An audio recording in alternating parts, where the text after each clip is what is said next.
Assalomu alaykum. Menga hali Samo meni oilamni buzadigan-a? Va alaykum salom. Shu tanimadim. Siz bilan ichkarida gaplashsak bo'ladimi?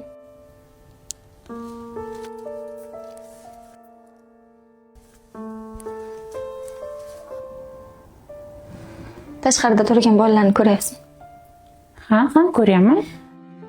Ular meni bolalarim. Voy, tashqarida qolishmas, ichkariga olib kiring. Yo'q. Siz bilan suhbatimizni eshitishmagani ma'qul. Men sizga ikki og'iz gapiraman u ketaman. Farruh akani taniysiz? Men ularning ayollarimi.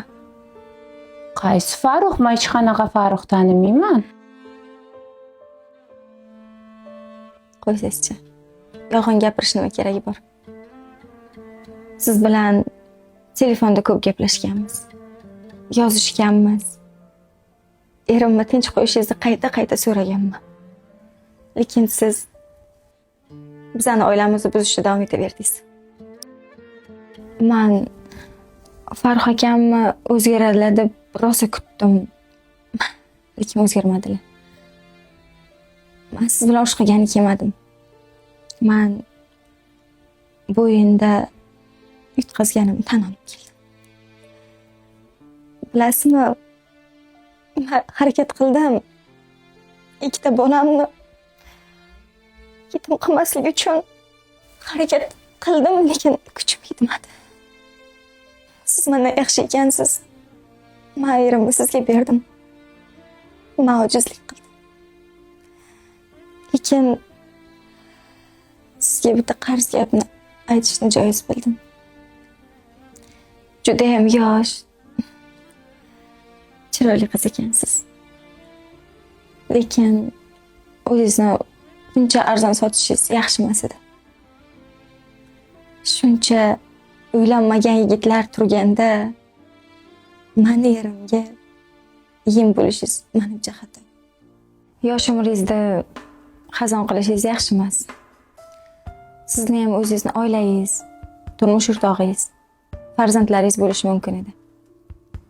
Siz meni baxtsizligim evaziga baxtli bo'lib o'tiribsiz. Ikkita bolamni yetim qildingiz.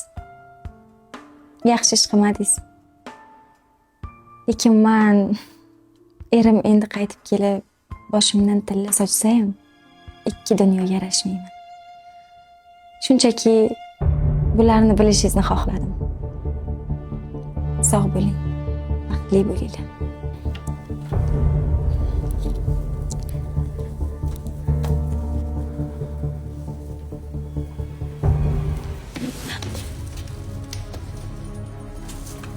Farruh aka, Sarnigur.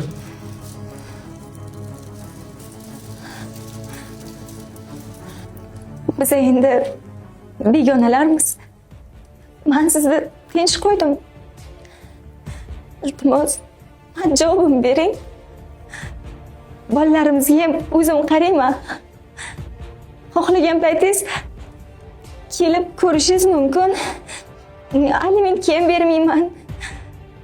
Faqat sizlarni vijdoninglar oldida yolg'iz qoldirmoqchiman. Qanaqa vijdon haqida gapiryapman o'zi? Bittasi o'zini arzonga sotgan, meni baxtsizligim evaziga baxtli bo'layotgan ayol. Ikkinchisi esa o'zini bolalarini yetim qilgan, gulday ayolini mana shu qizga almashgan erkak. Baxtli bo'linglar.